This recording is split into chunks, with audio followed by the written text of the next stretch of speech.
Hello, I'm Scott Brady with Overland Journal and Expedition Portal, and I am out here with the Rivian R1S. This is a much anticipated electric SUV.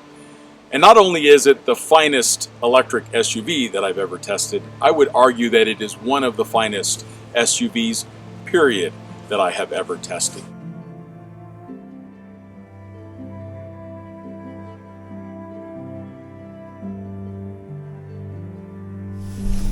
So let's talk about rock crawling in the Rivian R1S. We've gone over a bunch of obstacles in the Rivians, both the R1T and the R1S, including rock crawling, ledges, loose climbs. And I do find that as long as the rocks aren't so large that you're having to climb straight up them, that the Rivian does fine, you don't even really notice it.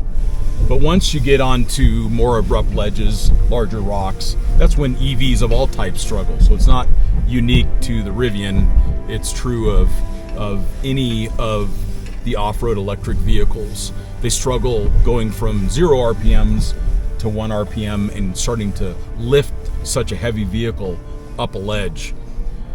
But otherwise, everything works well even under left foot braking, so I can get good throttle modulation, I can get good brake modulation, and right now I'm climbing kind of a loose crossed axle obstacle, and the vehicle's doing okay. I mean, I have a heavy trailer behind it, and it's hunting for traction, and it's making it work. It's coming right up the obstacle without any issues. So just be aware that the Rivian's going to do excellent in technical terrain for a stock vehicle, but you are going to struggle a little bit on the larger ledges.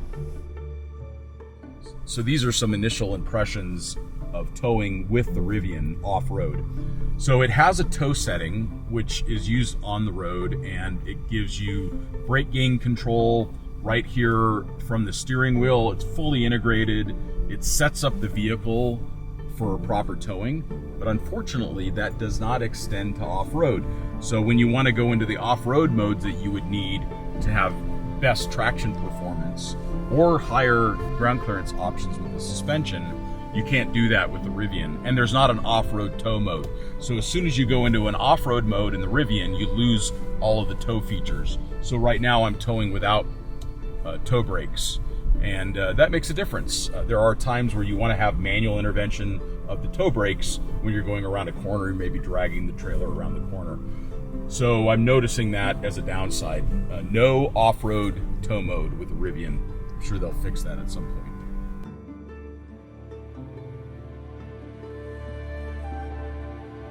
So we have 3 rows. We have over 1,600 pounds of payload on ride height adjustable airbag suspension.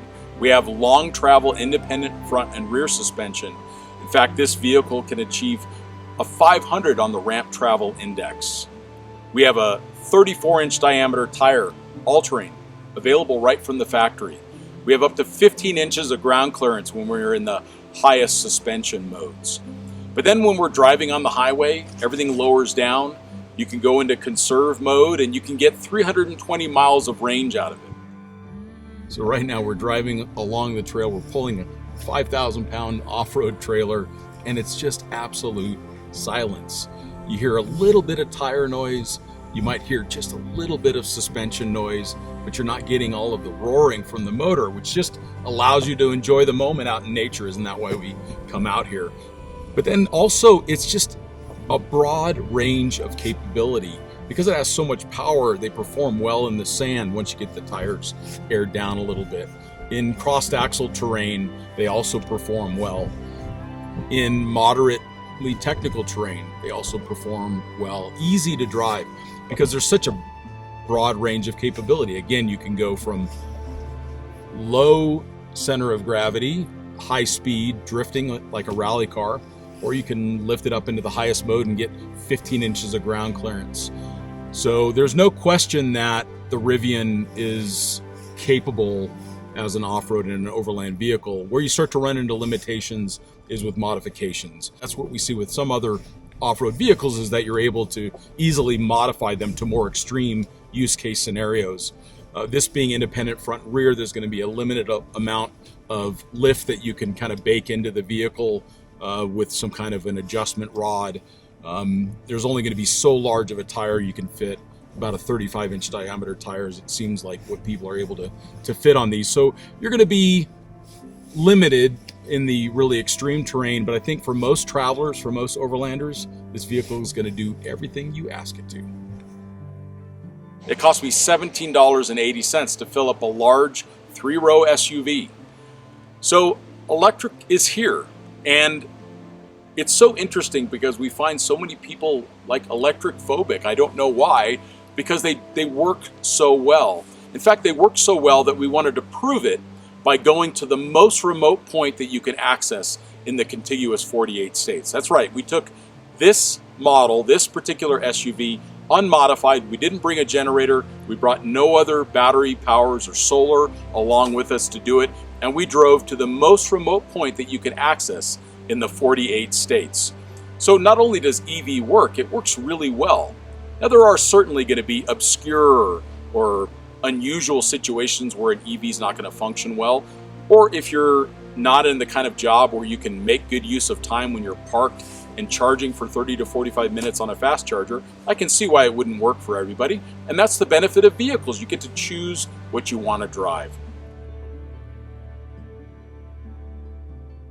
Okay, so what are my conclusions on the Rivian R1S? So not only does it showcase that EVs can do remote overland travel without a problem, but you can also drive challenging terrain, and the vehicle just keeps doing it.